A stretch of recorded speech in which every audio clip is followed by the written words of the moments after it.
Hello and welcome to episode 19 of the Lights at F1 podcast. And before I reveal tonight's title, let's talk about what's in the Lights Out and Lights On segment. We will obviously discuss the Ferrari fight and what that means for the future of the sport, what that means for the future of Ferrari, and what that means for the rest of the year. And the big talking point brought up by Paul DeResta, the virtual safety car. Is it unfair? Should we close the pit lane? Should we get rid of it? Is there a better option? Let's talk about that one. And many, many more things to come. And then we'll also checkered flag and then the S3 Awards as usual. A big stinker point for me tonight. You're probably not going to expect it. The Rookie Watch. We go through all the predictions and also we finish off with some fantastic tales from the Bathurst 1000. If you happen to watch it on the weekend, it was a big debut for the F1 Esport boys and myself. But it is episode 19 of the Lights at F1 podcast. Bring back the F and V12's. Here is Sebastian Vettel in all his glory. P0 first and jump out. Yeah, bring back the fucking V12. Hello, welcome everybody to episode 19. This is the Russian Grand Prix podcast for the Lights at F1 titled Bring Back the effing V12's. I'm your host, Josh. I'm always here with Aussie. How you going, buddy? I'm good, thanks, Josh. Wasn't, one of the most riveting races we had, but it was definitely interesting, wasn't it? Well, yes, there was the Ferrari fight, but strategy was a big part of this race this weekend. Yeah, definitely. I mean, are we getting straight into it? I think we should. So, first of the lights in the 5 lights on, 5 lights out. Actually, before we start, I'm going to ask the new people out there to follow us on Facebook and like us on wherever we are else, on YouTube, on the Spotify's, the Podbeans, the Stitches, the FMs, on all those sort of things. And we'd love to hear a comment from you as well if you've got one.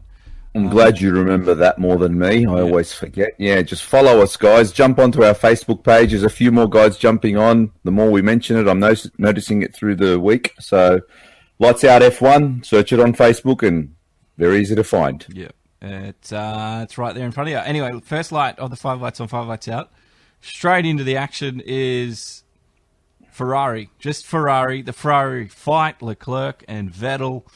Where do you want to start with this one? Because it was a mess, honestly, in my mind. I just feel like they put themselves under this unnecessary pressure. They've won the 3 races on the trot. They've pretty much come to Russia as favourites. Leclerc's grabbed the pole position. Vettel's put it on 3rd. Hamilton's splitting the 2 Ferraris. We all know this is the longest run to turn 1 on the F1 calendar. 800 and something meters. It's almost a kilometre. So it's always, the slipstream. This is the one, like in Monaco, if it's the only track of the year where you definitely want pole position, it's Monaco. And if there's one track where you don't want pole position, it's probably right here in Russia. Yeah, well, so to just clear it up, Ferrari have sort of sorted out pre-race. Because I still really don't understand where Leclerc was coming from. That he was going to be given the lead back if Vettel got in front of him? Or is he... I still don't understand. Like, he said he was supposed to be giving him the toe. But, if the toe worked too well, he was then meant to spot it back around. But we all knew Hamilton was too close for a change to happen out on track. Why did Ferrari think this was a good idea? And why didn't they just fix it in the pits? This is, I don't know. It's nothing new to Formula One. It goes back to, in my time, Senna and Prost, when I started watching Formula One, they had these turn 1 deals, which never went to plan. Then even in Hakkinen and Coulthard era at McLaren, I remember they had deals. Again, they very rarely went to plan. I mean, I'm surely Rosberg and Hamilton had deals as well. They did have deals, and then you have these deals where we'll race till the first pit stops And after the first pit stops, it's status quo. So it's nothing new. But I just don't understand why Ferrari did it. They're out of both championships. I mean, you know, barring a miracle. Yeah, so they need a lot of DNFs now from Mercedes to get anything. Today I had a bit of a look at it, and if the way it stands now is Hamilton just needs to finish sixth in every race, and even if Ferrari finish 1-2, it doesn't matter, you know? Like, yeah, right. It's all but done. But so basically Ferrari is just racing for pride now more than anything, right? They've just had such a shit and disappointing year, and they, in their mind, I guess they were trying to assure a 1-2 by getting both of the cars ahead of Hamilton into turn one, but I feel like they forgot one critical factor here, is that the Mercs qualified on the medium tyre. Both the Ferraris were on the soft. So when you watch that helicopter shot from the start, you can see within the first 10 metres, Vettel already had Hamilton. He just got a blinder of a start. It was a rocket. There was no real battle to turn one between. Hamilton wasn't in it. In fact, Sainz almost had Hamilton. Correct. Yeah. The McLarens got off the line so fast too, again, because both the Mercs were the only cars on the medium tyres, so they don't have that initial bite, the grip on such a smooth surface. Yeah. You see? Yeah. So what I don't understand is after the fact, and Leclerc on the radio saying, I respected, and, you know, now it's time for you to manage the situation and give me back the lead. And he said numerous times, even after the race, you know, I respected, I gave him the toe, and, you know, now it's time for him to respect back, basically. I would love to have been Natalie Pinkham with that microphone in my hand just in his face, and I would have said, hang on, so you said you gave Vettel the toe, so next time, are you going to not press that slipstream button on your steering wheel? Because there's no choice. He didn't give him anything. No. Yes, he could have went to the right, but as the thing turned out anyway, he wouldn't have been giving Hamilton the toe because Vettel would have just stuck to the right behind Leclerc anyway. The gap was there. Like, I know. I don't know why Leclerc feels like he chose to give Vettel the slipstream. The slipstream is physics. It's part of racing. When you're brake busting the air in front, you are creating a slipstream for the car behind you. Now, but he wouldn't have, off the start, there's no way he would have let Hamilton sit behind him. It's just, there would have been, Ferrari would have been anyway, you know, toe Vettel, because you're going to tow your... Just in case if anyone is wondering what the hell, why the plan was, well, what could have been done is Leclerc is, in his mind, saying he could have chose to defend into turn one down the right-hand side of the track, which in essence would have given Hamilton the toe, which in turn would have made him fight against Vettel harder. But the real point here is that Ferrari should have just come back to Leclerc and said, no, Sebastian just got a blinder of a start and the toe didn't really come into effect in the sense of taking it away from Hamilton. Yeah, and if you want the lead back, race him for it. Go and get it. Yeah. Not this, we're not going to give it to you bullshit. But like just all that carrying on at the same time, surely that's hurt the relationship now, because at the end of the day, Vettel didn't even finish the race, so this fight didn't really. It was all pointless. It was exactly. It didn't need. As the saying goes, the dirty laundry didn't need to get aired, did it? No, not at all. He didn't in public. No, and it was broadcast all over the TV. Everybody heard it happen. You know where I stand with Leclerc, right? I've been consistently saying I'm just not quite on board, like 100% sold on it yet, and I really hate this whinging side of him on the radio. Yeah, he said after the last race that he'd learnt his lesson and he wasn't going to lose his shit on the radio. Mate, he didn't learn shit. He just went straight back to that mode as soon as after turn one, didn't he? Yeah, but it's so funny, like, because we were all sitting here in Spa after the tragic event and saying, you know, Vettel did so good for Leclerc. He sort of was his, you know, wingman, so to speak, for that race. And now, I don't know if that'll happen ever again. Don't you think maybe in Vettel's mind, that qualifying Q3 at Monza was still maybe irking Vettel a bit too. Like, I'm sure that had something there. Like, well, he didn't help me out when he was supposed to, so stuff him. And plus, I'm faster than him. Yeah, well, yeah, and the fact that Leclerc had won Monza, I'm sure Vettel's not happy about that. So, yeah, but, I mean, Leclerc isn't the first... He isn't the number one driver anyway. So, I don't care how bad Vettel's had this year or this season or whatever.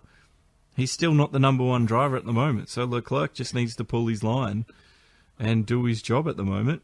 And that's just race when he's racing and win when he's winning. I'm sticking with what I've been saying, where, like, I'm not just quick to sit here like a lot of people out there and the Leclerc fans saying that, well, look, he's a definite champion. He's the definite Ferrari number one. Ferrari needs to move on and, just sort it out and make Vettel the number two. Like I've said before, I mean, I've been around Formula One for a long time now, that sometimes all about talent. You need to be at the right place at the right time to win those championships. So let's just wait and see what happens. Let's see who becomes world champion first, Verstappen or Leclerc. Well, they say class is permanent, form is temporary. So if this is the class of Leclerc, his form's the only thing that's got to go down from here. So he's going to get even more annoying when that happens. I know originally when I was bringing up these slight annoyances, you were kind of defending Leclerc. I don't know how you still feel, but for me this weekend, he dropped a few more notches down on my scale, so to speak. I originally thought he wasn't like this. I just didn't see this happening. I didn't think that, going to the top team... Like, I thought he was a bit more like Albon. He's a little bit hard on himself at the same time, but, he's a little bit humble when he's done well. But because Leclerc seemed to be so soft-spoken and so respectful, but I think he's just playing the PR game in front of the cameras, but in the car, he's a different person. Yeah, I mean, it's just like I said at last podcast, he's won, a couple of races now, and he's been dominating Vettel in qualifying. I think it's 6 in a row now that he's beaten Vettel in qualifying. Yeah. But now all of a sudden he's feeling entitled. Give me the place back. Give me the place back. Shut up, mate. That's the word. That's the word I was looking for. He's just feeling entitled. Like I said last podcast, again, Ferrari are paying Vettel 50 million euros or whatever it is. They know who their number one is. I'm sure that they've said it themselves that Leclerc keeps surprising them with his pace and consistency. But at the same time, just bide your time a little bit, mate. Has this got anything to do with the generational gap now? Because there's 2 different generations of drivers now in the grid. There's the older ones, our age and older-ish, and then there's the younger ones, 18 up to mid-20s. Is it just... Because I don't want to compare it, but like when I was in the Navy, the younger guys under me, their attitudes were way different, and I don't know if that's just a generational thing. I don't know necessarily. I think I know what you're trying to say, but then I think back to guys like when I don't want to say millennials because I'm technically a millennial myself, but. No, but I'm thinking back to when, like, Jacques Villeneuve first appeared in Formula One. I remember with his baggy suits and everyone was bagging... No, I'm using the same word there, but everyone was having a go at him for the baggy suits he used to wear. His driving suit, used to be really baggy, not so tight like all the older generations were, and he was always outspoken and whenever he didn't agree with something. So I just think it's youth in general. When they come in, they just... Right. I think I don't know the word I'm looking for. It's kind of like when you're young and dumb and you're just young and cocky, man. Like you're just attacking pretty the world. Much. When you've succeeded, you think you're good, but you're flexing your chest out, and you're just unbeatable. You're indestructible. And then you get a little bit older, and you go, "Wow, I was an arsehole." So pretty much. I wasn't even that good. Like, look at Vettel now. Yeah. So exactly. I think even Hamilton's changed since he's first started. I will definitely give you that as well, even though he's a prick at times now, but he's definitely changed from that cockiness from back then to now. Yeah, so it must be a young man's game, that thing. I mean, going back to the race and Leclerc's, in inverted commas, entitlement to the lead of the race. Yep. Now, I was fascinated to see Vettel constantly going purple, purple, purple. He was hammering the laps out. He was clearly the faster Ferrari driver. Oh, yeah, that was one of the other things I wanted to point out. Before all this started going off was what you're saying. He was getting the purple laps, man. Vettel knew he had a ripper start and he knew exactly what he had to do. And he was smashing those laps out. And rightly so. First of all, you could say it's an excuse, but you can see his point too, saying, no, it's too tricky to change now because Hamilton's right up Leclerc's backside. So if they try to, orchestrate a change, it's possible that he could lose a spot to not just Leclerc, but also Hamilton at that point. Yep. But which is true. Then a few laps later, when Binotto said, no, you need to give the lead back, Vettel just simply said, okay, we'll tell him to close up then. Yeah, fair enough. And I thought that's fair enough. Why should I have to slow down so he can pass me? If he's faster than me and he wants to lead back, tell him to close up and I'll let him pass. Yeah. Because... Yeah, sorry, go on. The only point I wanted to make about that is because people will say, yeah, but we all know in Formula One these days it's very hard to follow. Yes, it's hard to follow, but this year it's already been proven you can keep a gap of about a second to the car in front, maybe a second and a half. But Vettel actually ended up opening that gap to almost 4 seconds. Now, if Leclerc had the pace, he could have stayed a lot closer than he was, but he just couldn't keep up with Vettel. He was losing 0.2, 0.3, 0.4 every lap. Yeah, there's no... Why swap then? Like, if that's... That's where I think what was going through Ferrari's head. Why didn't they just tell Leclerc this? Listen, you're not fast enough. Why do you want to swap? You are not fast enough. Exactly. If he was fast enough, he would have caught Vettel, and he would have eventually been told, or at least overtaken him without being told, but it would have happened if it was quicker, and he just clearly wasn't. Because Vettel, even if he didn't get the overtake at turn 1, he was faster. He probably would have overtaken Leclerc into anyway. turn 3, I think. Yes. Yeah. So this was just stupid. This whole thing was and the other thing was because Vettel didn't finish, and they let Leclerc pit early. I know they sort of wrecked Vettel's race because they left him out like that, but if they had left Leclerc out and the VSC had happened, he probably would have won the race. Correct. But they were so adamant on changing and correcting this deal that was made. They fully left Vettel out there to hang. Oh, because totally. Ruined his race. They didn't bring Leclerc in and then bring Vettel in the next lap. Ironically, they left him out for 4 laps. Yeah. 4 freaking laps, and he was telling them my tyres are gone. First of all, he knows he needs to stop and get back out in front of Leclerc. But secondly, his lap times actually dropped from the mid to high 38s to the mid 39s in those 4 laps. Yep. And lo and behold, when Vettel came out of the pits, Leclerc was just going past. So that was fully orchestrated by Ferrari, and there is no doubt. And to me, that was the most disappointing part of the whole lot, the way that they succumbed to Leclerc's whinging. That's the way I see it. They fell too quickly, but I just thought it was funny that if it had been reversed and Leclerc had been the one that had to do the extra 4 laps... You're so right. The VSC would have... I don't think anyone's really talked about it, but the virtual safety car would have fallen. Leclerc would have been leading the race. He would have pitted, and he would have come back out in front. Yeah, and he would have won that race. But because of all this bullshit that went on, they let him pit first, and then the problems happened with Vettel, and it was over. He couldn't really recover. He then had to get it back on track because the 9 seconds was saved because of Hamilton and Bottas being where they were at the time. They won the race. I guess the only counter-argument to that theory is that obviously Ferrari didn't know that there was a VSC coming in 4 laps' time, 5 laps' time. And Leclerc... Yeah, but I'm saying also Leclerc is harder on his tyres, so his tyres were gone before Vettel, because that is one thing that Vettel definitely has over Leclerc. Like, currently Leclerc might have it over him in one lap pace in qualifying, but it's proven through and through this year that Vettel can manage his tyres a lot better than Leclerc can. So he probably wouldn't even been able to last those extra 4 laps.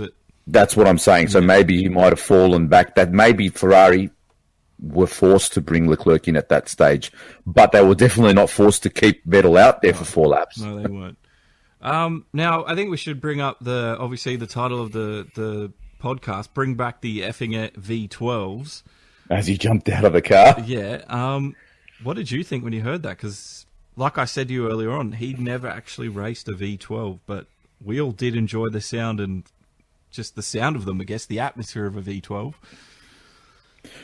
I just think, I mean, he knows it too. I just think where we are in Formula One, I don't think there is ever going back from this hybrid era. I mean, I'm an old dinosaur, and I would love to just go back to normally aspirated motors or just combustion motors. You know, they don't have to be normally aspirated. They can be turbocharged, no problem.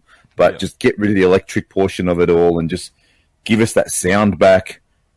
And I've seen some people saying how, yeah, but they weren't any more reliable. It's ironic that Vettel said that. That's true. They used to break down a lot. But what people aren't also realizing is back then, the drivers used to thrash the shit out of those motors every race, because every race they were allowed to put a new motor in for the next race. Now, these guys are lucky if they thrash it for 1 lap in qualifying. Yeah. Then they have to nurse it for the next 3 freaking races, you know? So there is no thrashing the crap out of these motors these days. Like I said today somewhere. That's what he's referring to, actually. I just want to thrash it every race.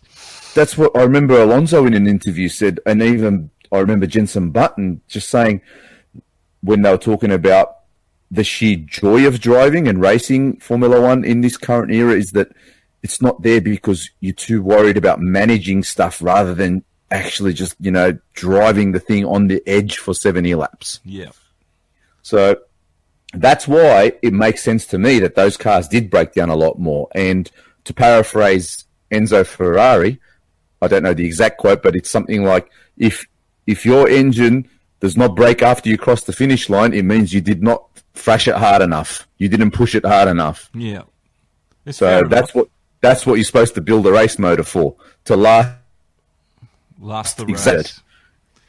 Yeah, unfortunately, I don't think it'll happen, though, because... I don't think so either, Josh. Well, oil's a finite resource, so eventually one day there won't even be combustion engines on this earth. That'll be a long time after we're gone, but there might not even be a Formula One. It might just be a Formula E, and then who knows where it goes from there. But, yeah, it's all hybrid from here, I think. Just with having this conversation, we're probably pissing Greta off even more now. Oh, right. You know, the 16-year-old about the climate change, she's been all over the media. Yeah, she's probably not a huge fan of motorsports, but whatever. I'll leave that one. Insert the Greta meme with the look right here. Triggered. Yes, triggered. All right. So that's Ferrari done for Sochi, and just they embarrassed themselves, I feel. I feel like they put themselves in this terrible position, and I guess it's more interesting is how they come back from this, and how's the dynamic between the two drivers going to evolve in these next 5 races. Maybe the Japanese air will calm them down. Maybe a hike up to Mount Fuji will do them good. So all of this brings us to our second light out, which is another boring Mercedes 1-2 victory in Russia. I'm so sick of this boring F1. It got me some good points in the fantasy, so thank you, Mercedes. Smashed it. But it shows you like why Bottas was re-signed, I think, because he's clearly capable and willing to be that wingman, and it works for Mercedes. That reminds me, because you say Bottas, and yes, he did the right thing. He brought the car in behind Hamilton. Yeah. But that's another thing where Ferrari screwed themselves, because during that VSC, do you remember Leclerc was on the mediums and he was in front of Bottas, and they didn't bring him in on the first lap. And then the field bunched up, and then they decided to bring him in and put him on the soft. So they sacrificed second and put him in third. So they basically pit stopped themselves out of second place because they thought, I don't know why they thought that he was going to catch him on the same tyre as the Mercs. I mean, at least when he was on the mediums, there was a different play of strategy there, you know. So they did that again. That's another interesting point. But yeah, just it shows you the difference between Mercedes and the Ferrari team at the moment. Because if this dynamic plays out through 2020, and Mercedes can just come through, and when things go wrong and just get a casual 1-2 like that, they're going to have no worries, man. I think this was Mercedes' first win since Hungary, wasn't it? So, yeah, they haven't won. Well, obviously, Ferrari's won the last 3 races, and then Red Bull won. Yeah, it's actually been a few races since they've won. So, for such a dominant season where Hamilton and Mercedes have basically got both the championships already tied up, and, to say that they've won their first race in, 6 races or something, like, that's pretty amazing, isn't it? Is it the first race since the break? Yeah. Definitely since the break, but even before the break, because Verstappen won a couple as well, so they just... But it happens, A 1-2. It made the race look a little bit boring on paper, but definitely wasn't when you watched it. Well, definitely the second half was less tense than the first half. Once after that VSC and everything was settled down. Yeah. I mean, a lot of people blame the track layout itself, like the last sector there's a lot of, I think, 6 90-degree turns or something like that.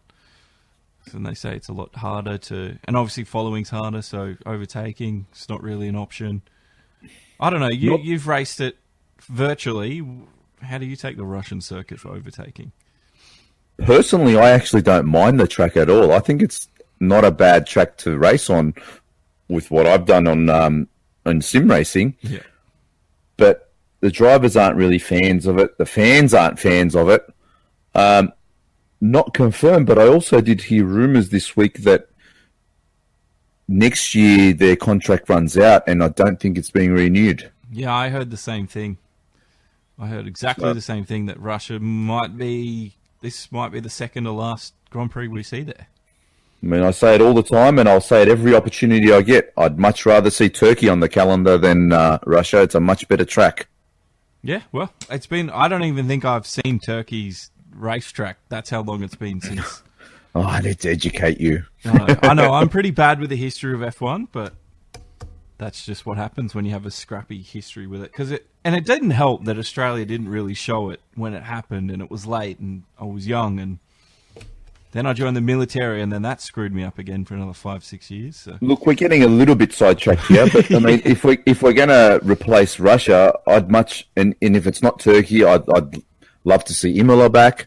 I'd even love to see Malaysia back. I thought Malaysia was a great track. I don't know why they got rid of Malaysia, and so I think they need to get Malaysia back. Yeah, I agree. I like Malaysia. I want to go back. I've been to Malaysia. I like Malaysia. I'd like to go back to there as well. It's a good time. But yeah, we're talking about the Mercedes 1-2, the boring race.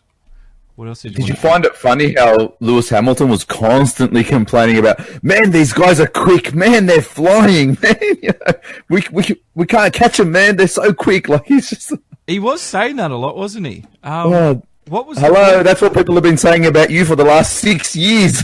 Yeah, it is ironic when you hear Hamilton saying it, because he's obviously because the Ferrari straight line speed is it seems to be just phenomenally quick. Just you can't keep up if whatever you're in. Nothing. What I found interesting, or actually made me laugh, was it was the lap just before, prior to Leclerc pitting. Lewis was on the radio and he was saying, "Man, these guys are so quick. We can't get near them. They're just flying." And then Leclerc pitted. Immediately in the next lap, Lewis went fastest lap, purple. Yeah, right. I'm like, yeah, okay. So it's just, oh, that's funny. Is it just the tyre difference? How Merc seemed to be gentler on the tyres? I don't know if a lot of people notice this, but I've noticed it the last few years. If you have a look at pre-season testing, Merc always smash out laps on the medium tyre. Other teams go on the softs, and they do a lot of laps on the softs, but Mercs seem to just hone in on that medium tyre. They just zone in on it. I don't have the breakdown in front of me now, but I remember back at pre-season I had it, and the amount of laps they do compared to everyone else on that medium tyre, it's like their preferred tyre is the medium tyre. There must be a there must be an advantage to going longer on that medium then, because obviously it's a more durable tyre, and if you can get more out of it and get the speed or get more speed out of it, then you're ahead, aren't you? More importantly, they can keep it in the operating range for a lot longer, you see. So at the end of the day, if you can get the medium to work, then you're ahead of the game. That's right. I mean, Ferrari have got the power now, and I was actually a little bit surprised that they didn't even try maybe one of the cars like Leclerc. He's so fast at the moment. Maybe why didn't they try him on the medium before he did a lap on the softs in Q2? It was interesting, but the Ferrari, as I've heard them say, Ferrari'd themselves, using Ferrari as a verb. They really did, you know. Yeah. And then they just basically gave the Mercedes that 1-2 that we're talking about. Another interesting fact I heard over the weekend about Lewis was he's actually, I asked you before, so I know you know it, but in the last 62 races, Lewis has only DNF'd once. Yeah, now, if that's not a stat, just wow. That's a crazy stat. Like, yeah, no wonder he's just smashing every freaking record that exists. Yeah, well, he's still got to catch. Surely he's got to catch Schumacher's. He's chasing that down. I think. Yeah. I think he's very close. Like next year, I think there's even a timeline of when. There's probably betting. There's probably odds on when he's going to actually beat it. But what about his hair? Oh, the mop. He's got a full mop going. The cornrows, man. They're all over the place. He spent all that time trying to hide his baldness, and now he's separating his hair and with all these braids, and just, I don't know. Maybe I'm just old. It looks ridiculous if you ask me. Well, how old is Lewis? He's 30. 35, I think. So he's in the middle of us. Like, I don't know. He dresses. So you're not going to turn up with cornrows in your hair next week? Nah, man. I'm not going to be wearing like Tommy Hilfiger, bloody crazy baggy designer stuff like that either. It's just a different world. It's funny you say that. I noticed in the Ted's Notebook segment when he was hanging around the Mercedes garage when they do their whole big team photo at the end of the race. Yeah. In pit lane there. And when both the drivers came out, Bottas was still in his race suit and everything, and there was our man Hamilton in his Tommy Hilfiger gear and his shoes and flannel shirt wrapped around his waist. So, like, he's always thinking fashion, ham boy. Yeah, well, he was just off in New York, or wherever he was, designing stuff like the week before or the days before it. So it's his passion, obviously. So, like, you got to give it to him, man. I'm still waiting for that rap album to drop. But, so am I. So that's our 2 lights done for Russia, and our 3rd light this week is virtual safety Paul di Resta. Yeah, Paul di Resta brought up the virtual safety car, and I've heard a lot of posts. I've read a lot of posts on social media over the last few days, asking, and I've seen some polls if we should close pit lane under virtual safety car or not. What do the polls say? From the ones that I participated in, majority are saying no. Oh, good. Good. And then there was also people asking, should we just get rid of the virtual safety car altogether? And I'm just thinking, as you and I always say every week, there's always a knee-jerk reaction to something. Just because Paul di Resta said it. Yeah. Just because obviously Paul di Resta is entitled to his opinion. He doesn't like it. He doesn't like it. That's fine. But like a safety car would bunch the whole field up. Again, it just, I don't know. What the issue is, people are saying that the virtual safety car and Mercedes pitting under it actually killed this race because we didn't get a race for the second half. Okay, I'll take that point, and it did. You know, Hamilton got a free pit stop, so to speak. Instead of wasting 27 seconds, he was in and out in 15 seconds, lost. So that's a fair call. But you know what? It's just the way the dice rolls. They qualified on the mediums. They took the risk. They played for it, and it happened to play in their favour this week. If we think back to China last year, our boy Dan benefited from it and won the race because of the virtual safety car and decision that Red Bull. You know, so I was cheering about that. That's right. Yeah. So what goes around comes around. It's just the nature of the game. Okay, so it made a boring last 20 laps or whatever compared to what we may have had. But you know what? If Vettel's engine didn't blow, it would have been a totally different race again. Yeah, and I don't even think it made that. I don't even think it made that race that bad. Yeah, Hamilton got the free pit stop, saved the 9 seconds, and got the lead. But following is so hard, and it just seems to be compounded at Russia for whatever reason. I don't think it would have changed much. The result might have been different, but I think the race itself still would have been that boring second half that everyone's talking about.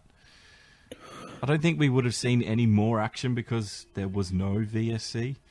Oh, I was actually pumped for the action because I was thinking how pissed off Vettel must be under that helmet, and I was actually hoping to see a battle between the two Ferraris. I wanted to see because Vettel seemed to really have some speed this weekend, and I wanted to see that too. But I was eager to see. Yeah, because I'm saying he's out, and the VSC happened. Yes. And then they got the pit stops, and then there was no overtaking because of the way the track is and the way the cars follow. Like if there was no VSC and that same thing happened, I still think it would have been the same lackluster second half of the race, regardless.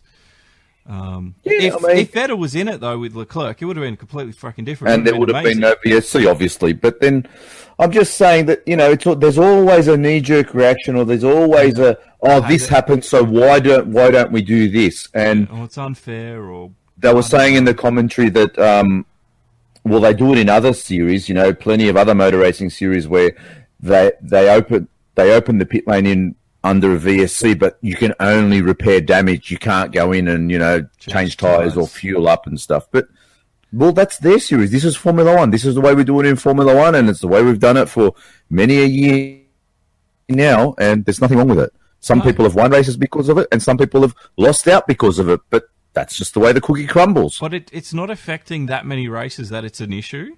Do you know what I mean? Correct. It's not like it's totally twisted the championship on its head, and we've got someone winning that doesn't really deserve to be winning. So it's not an issue for me. To answer the question, we're both at no, keep it all the same, don't change. Yeah, I'm fine. You can have your closes or your banning of it, but the safety car is going to do an even worse thing if that's what you don't like. So the VSC to me is fine. Just keep it. No, I was, and then the next time, if this vote got through and Formula One did the knee-jerk reaction, and then 3 races down the road, we have a VSC out and no one can do a pit stop and it's just status quo and no one can try an alternate strategy, and then it's a boring race all the way to the end. And then the next thing is, oh man, we need to bring back pitting under VSC. Yeah, it's just the way it is. It's the way fans are. Just if you are a fan and you are against the VSC, stop and think why this knee-jerk reaction is happening. Like, what has prompted you to do that? Is it just because Paul di Resta said it? Because if Paul di Resta didn't say it and you wouldn't have thought about it, then it wasn't an issue. So, because it's not something you came up originally in your head. That's what I'm saying is it wasn't something you originally thought and went, that's an issue. Because it wasn't, it wasn't just a collective thought from everybody at the same time that went, oh, this is a problem. It was just a reaction to something the commentator said. Yep. And that's the knee-jerk reaction happening. So that's the VSC, and if I've got anything to say about it, it stays the way it is. Yeah, I'm with you on that one. End of that light, that is light 3. We're up to light 4. The new McLaren engine deal, which I thought was a joke. Well, this caught me by surprise and off guard. I did not even hear it mentioned or rumoured leading up, and normally I'm hearing a few of these rumours, but yeah, I didn't hear a peep either. Caught me off guard, and just before the podcast, when I mentioned it to you that, we need to bring this up, you were like, hang on, I thought that was a joke. Yeah, I literally thought it was a meme. There's no joke here. I thought, because you know how you post memes and stuff? I thought it was a meme. I was just like, that's a meme. Like I posted one to you. I saw it online and I posted it. You might have seen it yesterday. Was that now Renault want Mercedes engines? They're going to drop the Renault engine as well. That's a meme, but this is real, man. Yeah, maybe that's why I thought it was a meme, but because I just didn't believe it after 1 year. Definitely blew me away because this is their first year with Renault now, and I know they've had a few reliability issues, but come on, man, if we're comparing the current Renault in the Mclaren to the Honda that they had for the last 2 or 3 years. Look at them now, man. They're just doing so much better. This is the first time in a long time that that McLaren are on triple figures in the Constructors' Championship. They've hit 101. So I need to ask the question, why have they decided to do this? Do you know why? Zach Brown says because they are the benchmark engine, which actually I'm not sure they are currently. I'm thinking the Ferrari's probably the benchmark engine right now, but Zach Brown says that Mercedes is the benchmark engine. And are they getting the hybrid unit from them as well? Is that how that works? Doesn't it all come together as a package? Well, I don't know. I thought sometimes they can, sometimes they don't. I thought sometimes they develop their own hybrid units. Oh, well, I don't want to just make something up if I'm not 100% sure, but I thought it was all, a lot deal. No, fair enough. I think, what's the new guy's name there at McLaren? Andreas Seidel or something, the new, actually, the chief in charge, because like Zach Brown's taken a overall McLaren corporate CEO role, and then now they've got the race director, Andreas Seidel, I think his name is. He's had some WEC management of a team experience and stuff, and I think he has some links to Mercedes, so...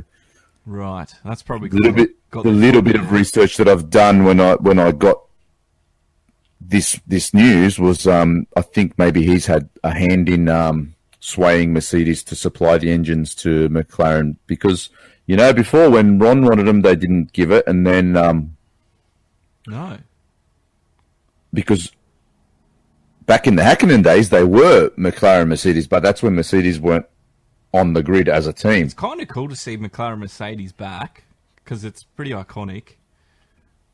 But if it doesn't work as well, I don't know, say 2020 something goes wrong and Ferrari's that much further ahead and Renault find an extra 5/10 or something, are they going to be kicking themselves in the foot and wanting to go back? Or that's the other thing is where does it leave Renault now? So they don't have a customer supplier at this point in time, a customer team on the grid. So that these manufacturers count on that a lot because that's a fair chunk of money coming in when they're selling their engines to another team. So, is there anyone else talking about changing suppliers at the moment? No one. Not that I've heard so far. I am wondering what's happening with Williams, how secure their Mercedes deal is. Or is this Mercedes saying, well, instead of supplying Williams, we'll supply McLaren? Yeah. I don't know. I reckon you could be right. If something changes, it'll probably be at the Williams team. Because I think they're pretty solid with the Racing Point. Yeah, they've been. I mean, haven't been that bad. So, I mean, no issue not to supply them an engine. Well, I think it's a definite interesting move by McLaren, especially on the back of having currently their best year that they've had in a long time to make such a major move like this. That's why I thought it was a meme, man. I was just like, this doesn't sound real. No, so that definitely surprised me, that bit of news, and I'm sure everyone's heard it already, but I mean, I guess there goes the theory of Ron Dennis and, McLaren just totally going away from that thought of, well, you'll never win a championship as a customer team, but I guess they're not really fighting for any championships anytime soon at this point in time. They could be fighting for it next year if it works out for them, though. You never know. Because I think it was Sainz. I think Sainz was saying he needs like an extra 5/10 to be competitive. Yeah, like he was being realistic when he got asked that question. Yeah, no, I heard that. Do you think they've got the 5/10 in that engine? Hard to say. if you're putting me on the spot, I would say no. No. Because look at the Renaults at Monza and Canada and France. They held their own with the Mercedes. All right, so it might just keep them on equal level field anyway, not go... I think they're just chasing the reliability. Really? You reckon it's just that? Because I didn't even think I really think bad that for them this year. Well, they have had a few... Well, like I said, compared to Honda, they've been great. But, I mean, they have had a few... Remember the start of Sainz's season? He had a lot of bad luck early on this year. He's coming good now. Yeah. But I just find it so... It's the only thing I can put it down to. All right, we'll go with reliability. I'll trust your knowledge on that one. But it's just... Yeah, it still boggles my mind why they've done it. Anyway. Definitely was a surprise to me. Yeah, me too. Anyway, that's the fourth light tonight. The fifth light is an interesting one, and I don't know if everyone saw this, but let's discuss it. And it all started with the Formula 2 sprint race, because they had a big incident. Like, was it the first lap? Yes, it was the first lap after the lights went out. Yeah, and the reason is it was a massive shunt. The barricades got moved, so the marshals had to come on track. But at the same time, because obviously we're a little bit touchy after Spa, they didn't show a replay for 30 minutes. Look, I have to be a little bit careful here at the risk of, sounding insensitive. Like, I know, even when we had the major incident at Spa, we both said, we're not looking for the gore, and we're not like, we're not fans who watch Formula One racing or any type of racing to watch crashes. No. But as a fan, I feel like on lap one, it was such a big crash. I've seen it happen, and not to even get a replay of it because the guy might be injured or we don't know the state of the driver. Yeah, I just don't think that should necessarily come into it at that point. We got a replay of the Australian dude doing a flip at Monza. Exactly. As soon as they realise, oh, look, he's okay. Yeah, which is totally cool. They showed it. But then all of a sudden we get replays. Here again, it was 35 minutes before we got any word. We didn't even get to see any footage of marshals working in that area. We didn't get to see anything. And they all would have been up and walking around, being treated. So they would have been obviously breathing and alive and well enough to stand on their own 2 feet. I know they might have been bruised and battered, but that's going to happen in a big shunt like that. I don't know. I just thought it was a little bit too touchy. I know it's so soon, but I was sitting there like, come on, like clearly someone would have seen them walk around because it took them that long. It was almost like they were back in hospital. Like, oh, they're okay now. We can show the replay. It was bizarre. Well, that was my point for bringing it up. I'm just saying, as racing fans, and you're staying up to watch this race, and it's worldwide, and it's the same thing for everyone. I'm just dinner time. It was early for us. I'm just asking the question in the sense of, like, are we getting too sensitive? Like, again, I am being cautious and saying, at the risk of sounding insensitive, but it's not like I want to see the crash for the sake of the crash. I wanted to see what happened, man. Yeah, I want to just see how the accident happened because not wait half an hour later. Like, if you're sitting down to watch a race, don't you think you're entitled to see what happened? Well, or how it happened? Because I was watching it online on the Foxtel Go. I actually just rewound the playback and just went and watched it anyway. So it's not like people can't do that at home anyway. But still, there's all the different angles, the onboards. Like, they didn't even show a replay of the start. It just, I would say it was a little bit too cautious, a little bit too sensitive. That's what I'm feeling like at the moment. I mean, I might be wrong. Let me know. I mean, I might be pissing some people off saying, that if I'm not making myself clear, I guess. But, like, I don't even care if they show us the accident all the way to the point of impact. I don't necessarily need to see the impact into the wall. Okay. But just show us how it came about. Yeah.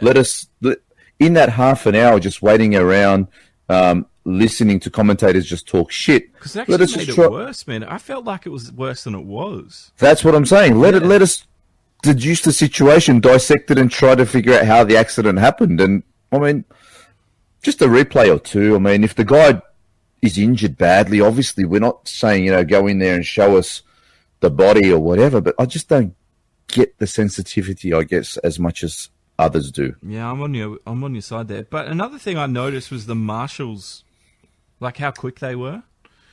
It took them a long time to recover that barrier, and I'm sure it would have. It was a big shunt, but like Russell getting cleared off the track, that took ages, man.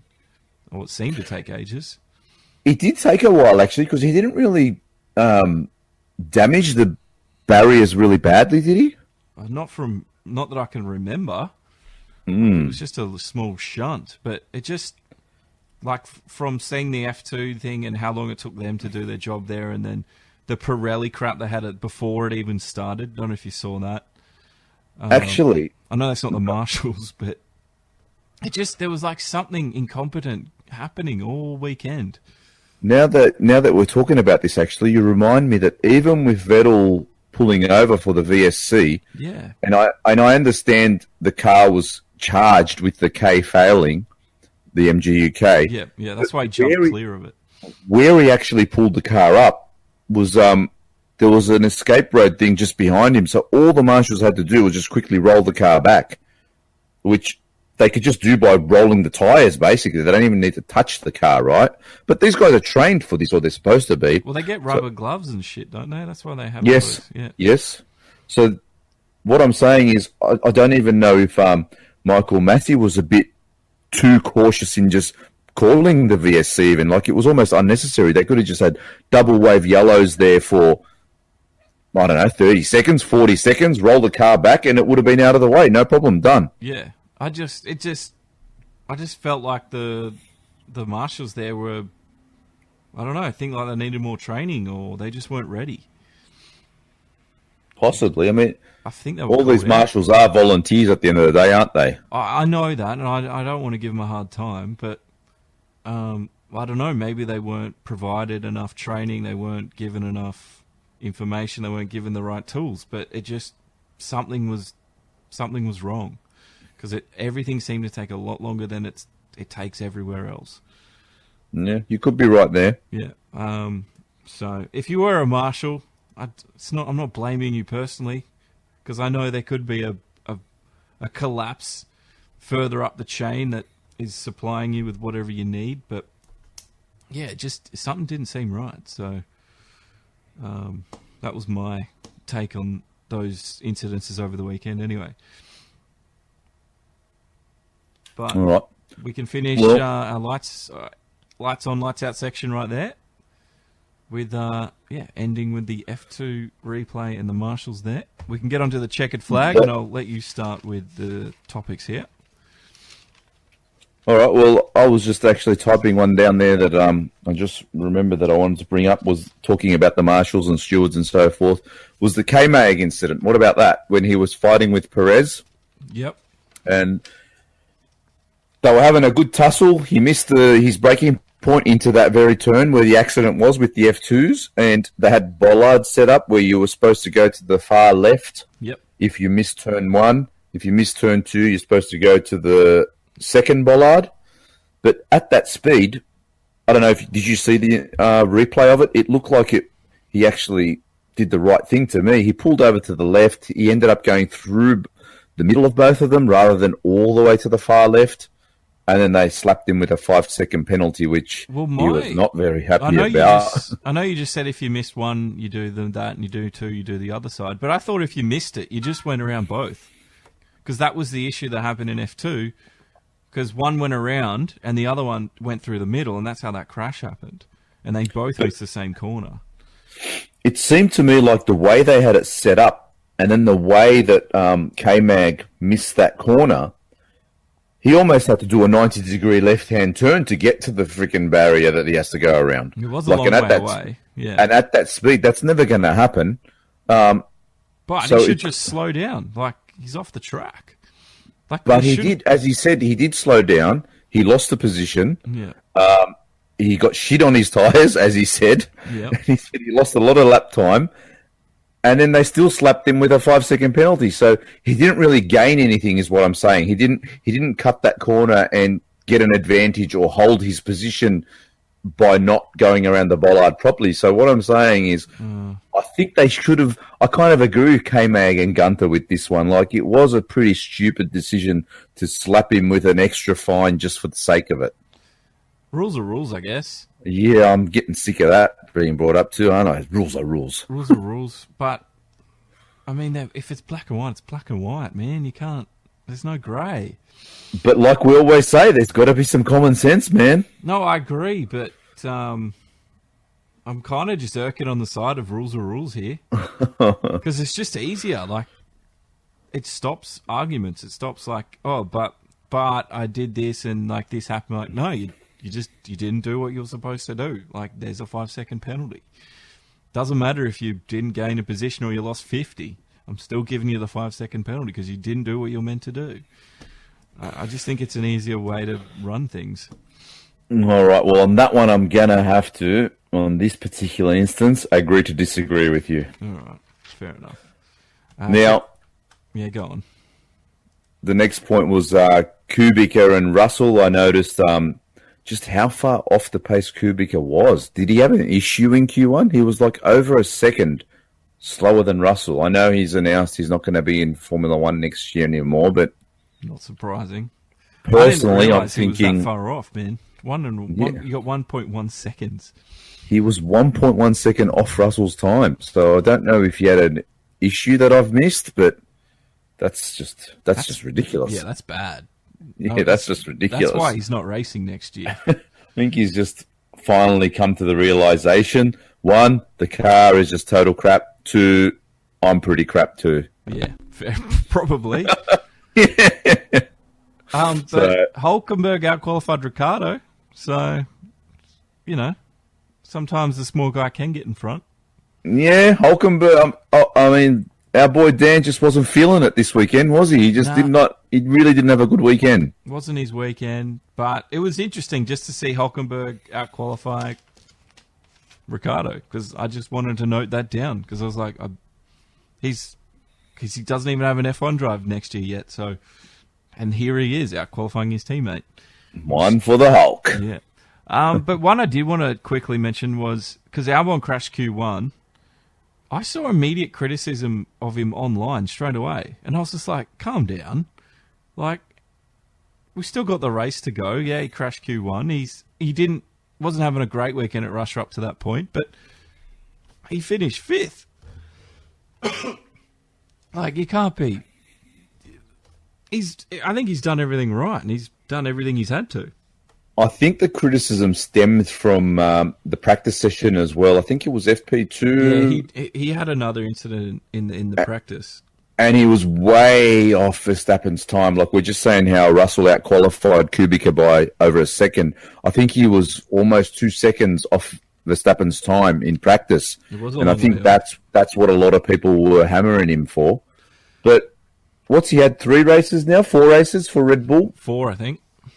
Yeah, and they've all been like top 6, top 5. Yeah, he's like the 4th highest point scorer since the summer return. Yeah, and he's been consistent, where Gasly would be like 10th, 11th, and 8th here. Maybe you know what I mean? Like, it's very hard. And the other thing that Albon's doing is overtaking. I mean, how good was he battling this week? Oh, so good. Because I want to say, in some years to come, I think it's going to be Albon versus Ricciardo for overtakes. Because I really like the way Albon is able to maneuver around. He's definitely a ballsy racer from what I've seen so far. Yeah. But I guess the real benchmark, if that's what we're going to call it, has to be Max in the team. Like, the benchmark isn't Gasly or what Gasly may have done or may not have done.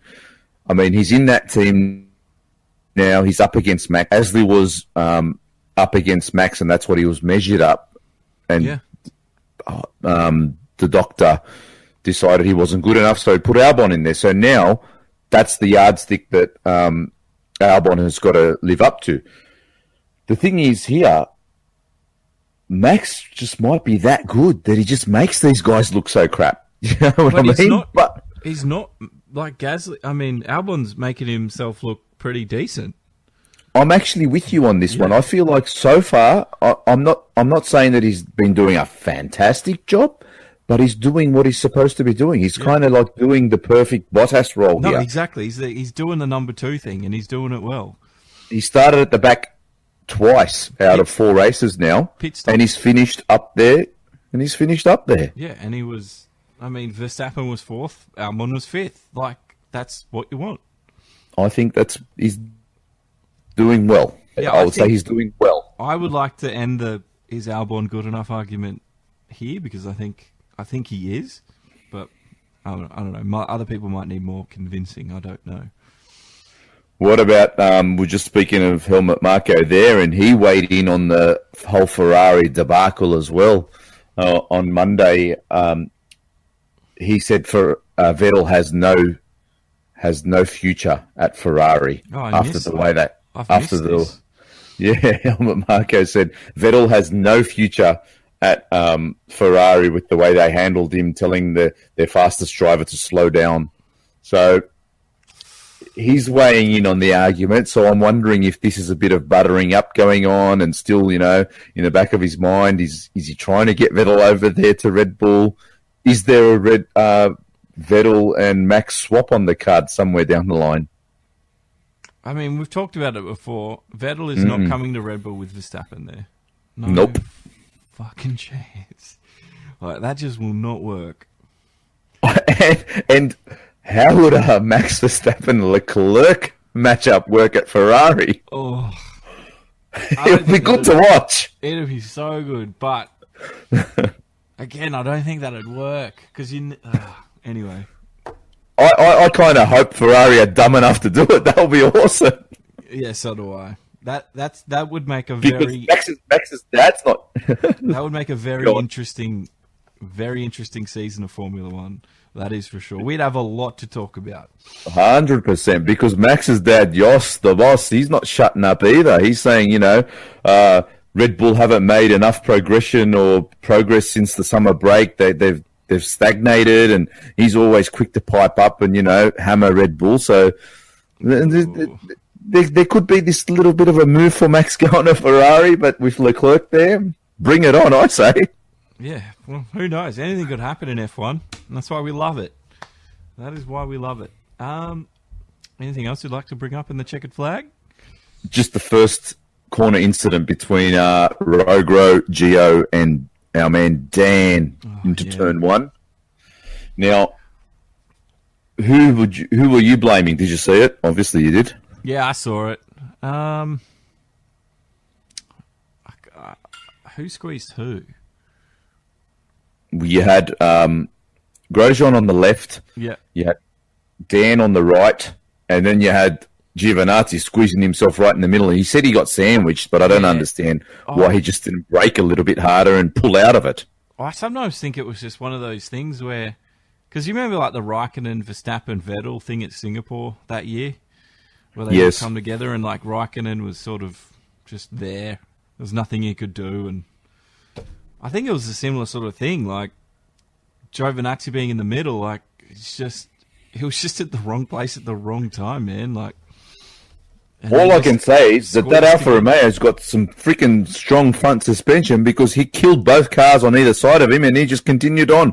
He just changed the wing, and there was no issue with him. You know, he's done that twice now, so good on him. Like, talk about kill two birds with one stone. He got them both. I know. Bang! I don't think you can plan that maneuver. So, did you have someone you'd like to put most of the blame on? Oh, I just did Giovinazzi 100%. I don't see why he just didn't pull out from the gap there. He was right in the middle of them into the tightest corner on the track, and it was just never going to work. Yeah, fair enough. But I just thought it was one of those just unlucky timing things, You go for the move, it didn't work, and two cars want to come into one, and unfortunately there's a third there as well, and it never works. Yeah, I saw a lot of guys blaming Grosjean. Oh, it's Grosjean again. But really, there was nothing he could have done this time. Yeah, you're right. You got to call a spade a spade. I mean, Grosjean was not at fault this week. No. And it wasn't Ericsson that hit him either. I will agree with that one. All right, let's wave the flag and head on to the S3s. The Alrighty. superstar, the stinker, and the superstar, the surpriser, and the stinker. 2 points for the superstar, 1 for the surpriser, and we take 1 away for the stinker of the race. Have you got yours there? I've got mine. I'm just writing mine now. This was controversial, but even before the vote was announced, I actually had Vettel as my number 1 this week. I just loved that opening stint he put got in. driver of the day too, didn't he? That's what I'm saying. It was controversial, and I actually agreed with it for once. Like, he didn't finish the race. He didn't even finish half the race, but he provided all the action for the race, and I just feel like the way he was on it, and he just put in purple after purple after purple. That's what earned me the 2 points for him. That's a fair point. Mine is, I don't think you'll see it coming, but I gave it to Albon because he started in the pit lane and he got 5th. I thought he recovered well after having a shitty practice / Q1. I know Vettel was fast, but because Vettel didn't finish, I just didn't see it fit to give him the superstar point, even though he was a superstar. I had to give it to Albon. Fair enough. I think he had a good race. I mean, he was helped with the VSC, just like the Mercedes were. I think A lot of people were, and a lot of people were. Yeah, it's as just we said earlier. And I mean, some got the good rub, some get the bad. But he actually, I think, would have finished maybe 7th if the VSC didn't eventuate. Yeah. I gave my surpriser point to K-Mag. I thought he had a really good recovery. He did have a good weekend, man. That's why I was a bit spewing about that penalty. Yeah, I understand, but like he got out qualified as well. Grosjean out qualified him, and then he just recovered and had a really good race, and he got some solid points. So Fair call there. Mine's K-Mag. He gets my point. Mine is Sainz. He did a solid job all weekend. He put that McLaren up there. He was actually, for a smidgen there into turn 1, he was even in 3rd place ahead of Hamilton. Yeah. I was so hoping he'd go for it, but he was just hung out on the outside there. He couldn't do that. No. The stinker, Leclerc. I have to give it to him, man. Really? I am surprised. I don't care if he got 3rd. I don't care if he got 1st. That was bullshit. He shouldn't have been whinging the way he was whinging. He gets the -1 whinging award, eh? I just think he ruined it for Ferrari, that race. I think that was all Leclerc's fault. Oh, I do. Oh. Anyway, we've discussed all that. I know. The stinker, I'm having a bit of trouble. I mean, I almost want to Stroll, and I won't call it bias or anything. No, I mean, he was just... I can't really give him the stinker. I mean, he didn't really do anything great, but he didn't really do anything bad either. He was just a bit of a... Stroll. Nothing weekend. Well, he strolled it, didn't he? He just strolled it this weekend. Exactly. He just strolled it. Strolling along. You know what? I hate doing this, but I got to give it to Raikkonen again. That's 4 in a row. He's had bad races. Yep. Since the summer break, I don't know what he's done. If he's just been drinking way too much bloody ouzo or something over the summer break, and he's still recovering, or what? But those fins, bro, got to watch out. You don't see many drivers, especially of that experience, doing jump starts these days, do you? I don't think I've seen one like that for a long time. That was a big jump too. Like, wasn't a small one. It was a... He should have just kept going at that point. Yeah, he may, because he's going to get a penalty anyway. Exactly. He actually penalised himself by stopping even more than what the freaking steward slapped him with. Exactly. He should have just screw it. Just keep going. Put the car up in the 4th from 15th on the grid or whatever he was. And then take the penalty. You'd probably be better off. Yeah, that's a good call, actually. All right, I'll give you 1 point for the call of the weekend. Keep going, Raikkonen. Just keep going, bro. Rookie, though. We're going to give a point to the Rookie of the Week because there's quite a few this year. I'm going to give it... I've never done this, but I'm giving it to Albon. So he's been in the S3s and he's going to get my Rookie as well. I don't think we've had a double like that. Oh, I think we may have. I'm not going to argue with you, but... Well, I don't think I've done that. Yeah, I'll probably have to agree with you on this one. Albon. Yeah. This weekend. I mean, Norris didn't have that bad of a weekend. Giovinazzi didn't really perform that great because he was dead last, wasn't he? Yep. Just on the scope of things, as you said earlier, with all the pressure that surely Albon must have been feeling after a shit practice session and then crashing out in Q1, to come from pit lane all the way up to fifth, that's a good effort, man, from a young guy. He's had to do some ballsy moves at the same time, thinking, I don't want to break the car. I've got to keep it ready to the end, and he did that. How good was the battle between him and Gasly? Like, they went for about 3 or 4 corners at each other. That was great. So good to watch. Yeah. I was like, yes, this is good, but obviously Albon won that one. That wasn't. And then pick. We come to predictions. Oh, I did pretty decent. I don't know how you keep doing this, bro, but you got Max in 4th and you actually got Albon in 5th. So you got 2 more points ahead of me. I got 0. Yes. I'm doing all right, actually. 2 points out of 5 that's good. That is not too bad. Actually, I did the F1 play thing this week as well. Oh. Because I forgot to do it the last couple of weeks, but I don't think I got everything right. But while we're here, I might as well quickly go over what I did get. Because if you do win it, you get tickets to the US Grand Prix. They're still giving those away. Oh, I only got 2 out of 10 for Russia. Jesus. So, loading. Yeah, this app is really bad. So, I don't know. It said error loading my predictions. But I got 2 of the 10, right? So, I got 2 of the 5 of the... That must be my 2. The 2 out of 5 that I got right there. But yeah, you can join that as well if you want to play a different prediction game. It's interesting, and you can win some prizes. So now we get on to Japan for our predictions for Japan. Yes. Yeah, I've got them here. Okay. Japan. And I am off to there next Tuesday. Yeah, that should be fun. I will be live at this race. I'll put a couple of vlogs in. It'll be on our Facebook page again, guys. So if you want to keep up and see some pictures and whatnot, and I'll do some little videos. Yeah, or will be your Ted Kravitz for the weekend. The man on the ground. Yeah. Well, okay, Japan. I'm going to start for first. Vettel. We are both mocking him. I got the same. Hamilton for second. Me too, bro. Bottas in third. Well, I've got Max. Max for you. Leclerc, I'm going to put fourth. Yes, I've got that as well. And Verstappen fifth. Max fifth. Yep. I have got... I think I'll put Bottas fifth. Fair enough. So we're pretty equal, but those two could make the difference. Yeah. Because you got Vettel, Ham, Verstappen, Leclerc, and Bottas. Well, look, previous race at Singapore, I stopped tipping Vettel on top, and he won. Russia, I tipped Vettel on top. He didn't win. So now I'm sure he's not going to win Japan. Yeah. I know we usually finish with the Fantasy League, but we should do that now.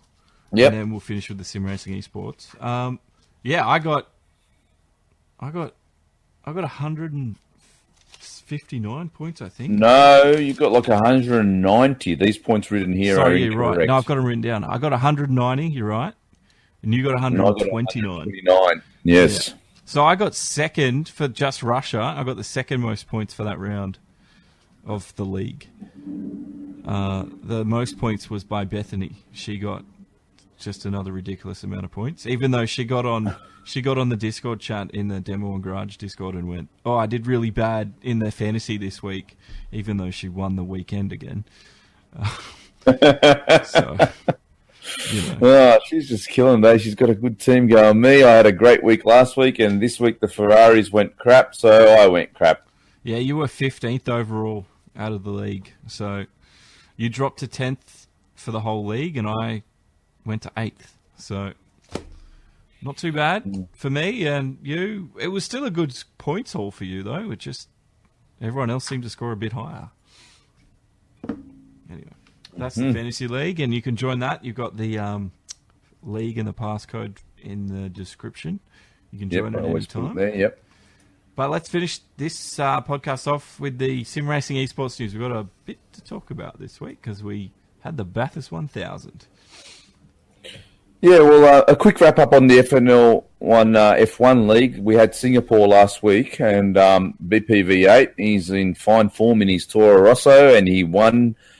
Oh, he smashed it. Around, yeah, he smashed it around Singapore, the Marina Bay under the lights, and Hawks had a great comeback after a first lap bingle, and he finished second.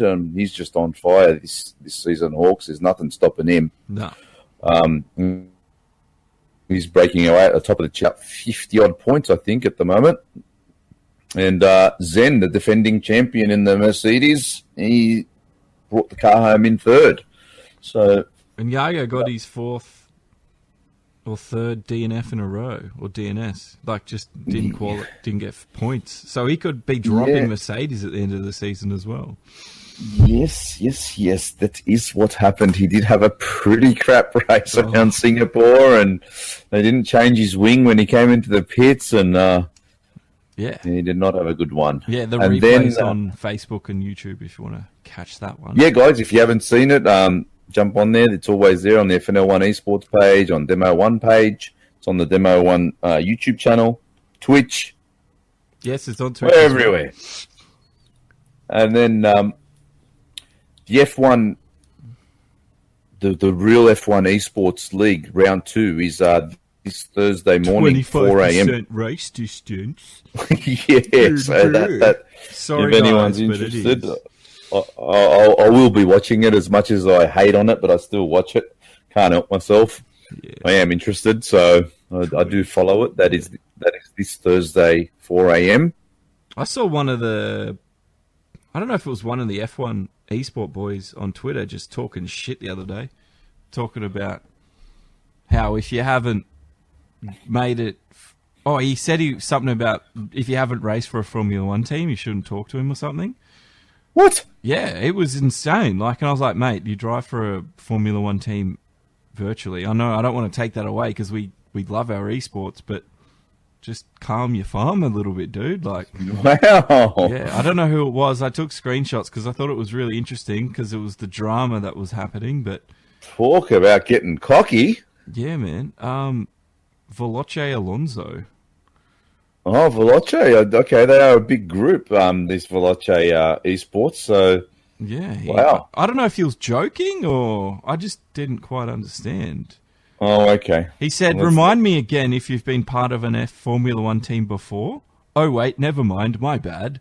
I'm so hurt by your tweet. If only I've met the real driver or been invited to the Alpha's Christmas party with the drivers or even meeting your boy Vettel. How am I going to move on? Broken heart emoji. So I don't know what that was about. Maybe you jumped in the middle of an argument there or something. You know, there's always people trolling. I know, but you know how you can go through Twitter and find the last thread of it? That was the first comment. So I don't know if he's deleted something before that, but... Okay. Anyway, drama in the F1 esports. Maybe he's putting it out there, you know the old saying, any news is good news. That's Just right, get yourself out there in the media. The other big thing for us at FNL1 Esports, along with Demo 1 Garage, was our Bathurst iRacing debut this past weekend on Saturday. Learnt a shitload about that. We were up early. The broadcast, we did have some technical issues, unfortunately, through the day, but it was what was it, 7-8 hour day? It was a long day, yeah. Like, the race was... Because we 161 kilometres. Yeah, because we thought it was going to start at... laps, sorry. 11? But it didn't start till close to 12. So, and then we'd done, the practice session from 10:30, and then we were there till, Well, I didn't make it all the way. I was sick as well. I was sick as a dog at the end of that day, man. I'm actually glad this stream died because I was dying. No, but my hard drive was failing, and that's why we had all the crashes. So I apologise for that, but I've learnt a lot on the broadcasting side. But it is up there on the Facebook page again, guys. If you want to have a look, I don't expect you to sit there through the whole watch 6 hours. But watch the start at least, because there's quite a bit going on at the start. I think it's in part 1, so you just got to skip about 45 an hour, hour ahead. You'll see it. I qualified our car, which our car had myself, Zen, and Josh driving. Our car was car number 417. Yep. And actually number 4 on the stream. For some reason, the 417 wasn't displayed on the car. I qualified us in 6th. I did the first stint, and I got the car up to 4th place. Yep. And then on lap 13, I just had a brain fart and was asking about something that I shouldn't even be worried about. The leaders' times. And I freaking put in the wall at turn 2, which cost us about an 8-minute pit stop and dropped us all the way back to 17th. And then we just fought on through the day, and our car just kept getting better and better and better, even though we were carrying a bit of damage. And we ended up finishing 7th, which was way more than what we expected even before we got to the weekend. So that was my one mistake for the entire day. And pretty much the one mistake our car made all day. Yeah. So between the three of us, I had my debut as well. Sweating balls, man. So it was great. It was a great FNL1 debut all round. We had 2 cars in the second split. We were in the third split. In the second split, we had Yayo and Sean driving car 47, and they finished 5th. Yep. And in the second car in that split was car number 777 with Mike Hawks and James driving that one, and they brought the car home in 9th, and they had a pretty eventful day. They had a few issues and hiccups along the way. They finished 9th in that split. So, and the other car we had was car 24, which was in our split, which was Blake Tilbrook and Thomas Logan driving that car, and they were car 24, and they blew their motor, and they were just in the wars from pretty much when the lights went out. They just had a terrible day, unfortunately, and they DNF'd. So that'll we had happen. 4 cars starting. Well. The blown motor. Four cars starting. 3 cars in the top 10 for our debut. Is pretty good, man. Pretty freaking good, I reckon. Yeah. And so now we're all pumped and we're all eager. And the next big one, I think, that's on the cards is next February. There's Daytona 24-hour and also the Bathurst 12-hour. They're both in February, so we'll be gearing up for those next year. So that will be the next one I'll be targeting in February. And hopefully no crashes this time. Well, the stream will only last 8 hours, so every 8 hours we'll have to start a new stream, but hopefully it doesn't crash like we had. Because we didn't get the end of the stream, unfortunately, so we didn't get them coming home in 7th, but yeah. I learn a lot. We'll be doing a lot of practices and some other smaller events along the way, but that's the next major one that we'll be heading towards. But as a team, we were just stoked with the results. So yeah, it was an awesome day. It was an awesome experience. By everyone involved, I think, had a great time. Yeah, so hopefully next time we'll catch you on the stream if you haven't already, and hope you enjoyed it if you came along for the ride, because it was exciting stuff. Anyway, it was amazing. I loved it. Yeah. All right, that might be the end of tonight's podcast, I think. I think we can wrap it up there, yes. Yeah, once again, within the 1 hour and 30 minutes. I like it. Well, thanks again for listening, and don't forget, if you haven't already, like us on Facebook and leave a comment or rating on iTunes. But you can find us anywhere on Podbean, Stitcher, FM, or just search your favourite podcast place, Spotify as well. You'll see us pop up. And thanks for listening. And my name's Josh from Denver One, Race Hard on the Edge, and Aussie. Yeah, guys, like I said earlier, I'm off to Japan to the F1 race with the missus, so I'll be posting as much as I can along the way. So if you want to keep up with some of all of that, jump onto our socials, the Facebook page, Lights Out F1, FNL1 Esports, Demo 1 Garage. You can find us everywhere. Yep. So till next time, push it to the limit and keep it on track. Good night. Good night.